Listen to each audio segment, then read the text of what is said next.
So the DRC government, president wanted to address that problem of Minembwe, but the Minembwe problem involves different groups from different countries. Tout en condamnant ce qu'il appelle le massacre silencieux des Banyamulenge à Minembwe, Paul Kagame déclare ceci au cours d'une conférence de presse, le vendredi 8 novembre à Kigali.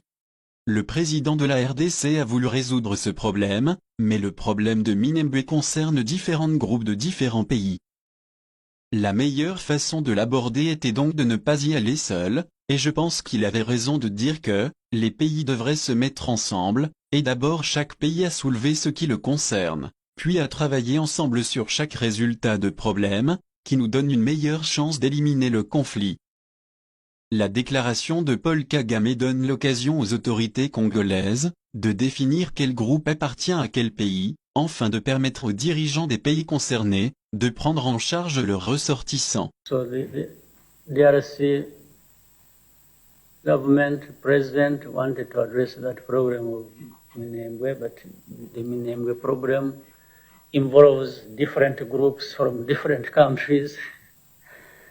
So the best way to approach it was not to go it alone, and I think they were right to say countries should get together and first of all raise what each country to raise what they are concerned with, and then together work on each problem so that gives us a better chance to eliminate the problem than if each one pursued their own problem or worked alone.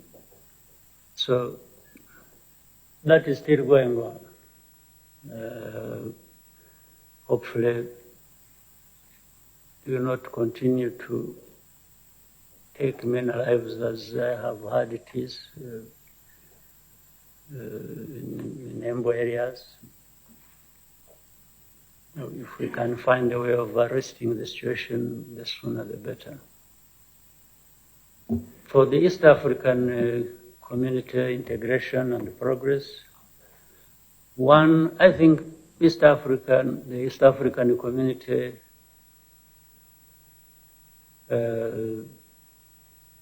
has made good progress, is continued to make progress. And people are right to say the progress is slow. I wish we could move faster myself. I wish we could be over with many things that still stand in the way of us getting where we want to be. But again, integration is not just something automatic. Integration means different entities coming together for a common cause, and naturally people will start seeing things differently. It doesn't matter whether they are right or wrong, but that happens. It's natural. But people will sometimes bring non-issues or create problems where they were not. But that's what happens with the people and with the politics and the interests. People. So the task of all of us to achieve broader and deeper integration is to keep working at it and making sure we understand fully that integration, really, you've got to give something, you've got to get something, and you've got to not just think about yourself and what you have in it, but you've got to be having some level of thinking for others as well and what they benefit from it. And then overall, really, the benefits. If we have a population of 160 million people who, after all, have more in common than the differences they have, working together, and this is a huge force, both politically, economically, socially, name it. There's no question about it. So if we keep that prize in sight and focus on it, on 60 million people together, the strength, the benefits, the progress. And then continue working on the differences. We may have some of them that make sense, others don't make sense. Most of them don't make sense. But if you have concerns that make sense, then people still sit down and talk about it and find a way around it so that you get what you want, I get what I want, all of us get what we want. It's not an easy task. For me, I understood it from the beginning that integration doesn't mean you walk in and you have everything you want about it where it didn't exist. So we are very conscious of that fact that things don't work in that straightforward fashion as you would wish. Now, about the meetings and so on. Actually, the meeting, or the lack of meetings, as you said, shouldn't be even an indication of any problem. The problems are somewhere else. It's not because the meeting has not taken place. The problems are these ones I'm talking about, which happen or may not happen. Whether you have had as many meetings as the number of months you have in a year. But the meeting will happen, and it has all along been designed. In fact, the official summit is always designed to be there once a year. And all along towards this year, it was supposed to be in November. And it is going to be in November. Towards the end of November, we are going to have an EAC summit. We have even had before 2 years without a summit. But might have had reasons. But for this year, we have a summit, which was intended for November. We are still in November. And we're going to have a summit. But between the summits, many other meetings take place involving the ministers, different heads of institutions, of partner states, and those meetings have actually been going on to streamline things that are going to be tabled for the November summit. So, and then you mentioned something about Uganda. Yes, I said, Your Excellency, that perhaps this would be an opportunity for you to give us an update on the implementation of the Rwanda agreement. Oh, okay.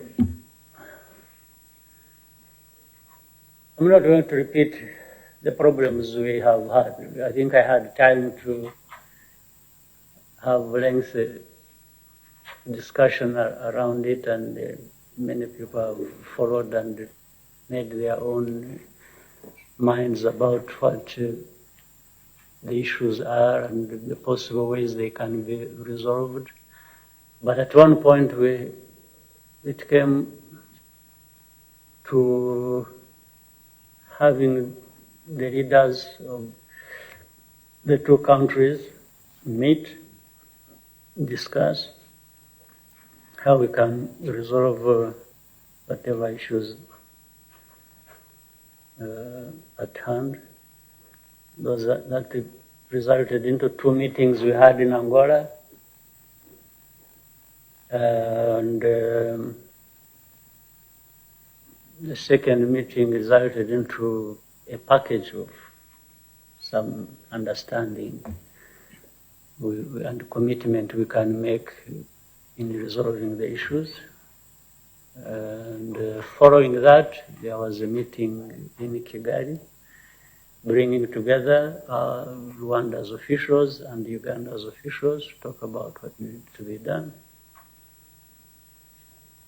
I think that meeting went well, and again, there was supposed to be another meeting 30 days after that in Uganda. I think the 30 days were supposed to have 16th of October.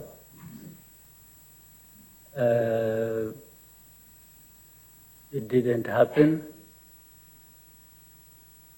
Maybe for, I don't know, I'm not fully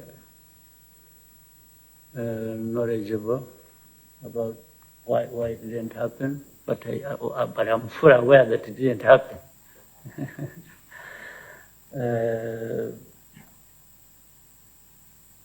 So I think there is another, now instead of that, then in fact, after the 16th of October, we learned that another date had, wait a minute. The official communication about the meeting that was supposed to be taking place on the 16th of October, now being suggested for 13th of November, did not reach us until we read it in the papers. Then after reading it in the papers, we received the official letter. Well, that has its own meaning, which I know, again, I'm not very knowledgeable about. But nonetheless, when it was approaching the 13th of November, we haven't reached there yet, right? Sometimes I forget which month we are in, so. We got another indication that it may actually not be now taking place on the 13th of November, it might be when? Which? 18th. So we are okay with that, with whichever days anybody, for whatever good reasons they have, they suggest. Or even if anyone comes up and says, you know what, we don't need any meeting, we will respect that. But for sure, the meetings were supposed to resolve the outstanding issues that have created a misunderstanding between But one important thing I would wish to talk about that originated from the previous meeting that took place here and is likely to be an issue whenever the meeting takes place, or even if it doesn't take place, that still remains an issue, is the origin of this problem. Having been, I think, you've been aware of all kinds of accusations flying here and there, but at least for us, the origin is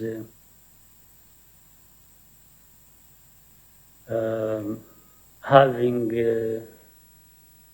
people whom we have seen on trial with the judiciary, who have been fomenting trouble inside the country, neighboring countries, and having a connection and origin with otherwise brother neighbor. And we talked about that well before, we discussed it, we raised it with Uganda. There was always denying there is no connection on that, until you have people who actually, who are in custody, who are going through the courts of law, who are even providing evidence, because they've been a part of that whole instability that was aimed at us. Then the second problem being the Rwandans who have been arrested over a long period of time. You are aware of people, because some of them have been released, it has been on camera, it's not fake news, it's real. People have received them at the border, and they tell the stories of how some of them have been in prison for 2 years, 10 months, 9 months, 6, a month, 6 weeks. And the story is consistent with all of them, of how they are arrested. One, they say they were in Uganda illegally. Or initial story we had been told, these people are arrested because they are spies, meaning Rwanda is interested in knowing things in Uganda. Of course, the implication is Uganda is not interested in knowing things in Rwanda. So the spying is one way. I have not known history that tells me that you have that situation happening one way, if it were to be true. But that's okay. That we shouldn't take much time on that. But then the issue also became, okay, if you have people who you think are there illegally or have committed crimes or have spying, and do you really arrest people, pile them up in their hundreds, and you fail to put one, even one, in the court of law and have them charged and tried? Just even one out of 100. So the moment that you say you cannot do that, or you are not able to do that, it tells a different story. And this has always been our concern. We have always heard them say, we respect your sovereignty, we respect your institutions, we say, but you are arresting Rwandans, and the reasons you are giving don't add up. From the beginning, from the first group they arrested. But we also told our brothers and sisters there that we actually know the story, that where these arrests originate from, and even the source. It's the same people that we have arrested who are here, the same organizations that are operating in our neighboring countries and beyond, that because they are of association with this country, they started saying, these Rwandans know that we are here, or they have accused you of us operating here. How do they get the information? They must be getting information by having Rwandans who come here knowing this story. And then they are the ones who started showing the government institutions there. You see somebody and say, this man must be working for government. This man is not your friend. Even some, in fact, what is interesting is that some of them, and even the ones we have here, or those who have been released, they were arrested after some people had approached them to recruit them into these organizations, these rebel groups, and they refused. When they refused, then the punishment is, okay, you are refusing because you are with the government. So then they tell the security people that this must be an agent of Rwanda. But from the beginning, we had told people that, in fact, also that we advise our people not to travel to Uganda for the very reason we have had relatives of these people who are arrested, who have been arrested, coming to government institutions and saying, no, we've got somebody missing when they went to Uganda for this, we got this, then So he said, but we raised it with the Uganda government through the embassy and foreign affairs there in Uganda. Every time we got such a complaint, we raised it. Every time we raised it. There are hundreds of them. And then we told Rwandans, we see, when it comes to you people being arrested in Uganda, there is little we can do about it, other than raising it with the government institutions and the government. And the response we get all the time is that these people have gone there to do wrong things. And they have been incarcerated and nothing, so there's nothing. So the only advice we can give others whose family members or friends have not been arrested is just don't go there.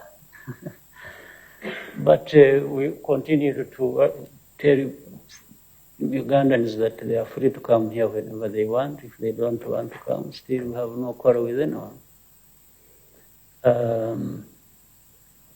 So I don't know, maybe I gave you too much more than you really asked for, but the story adds up to a fact that yes, the efforts have been there, we are still pursuing them, but they may not be. Oh, but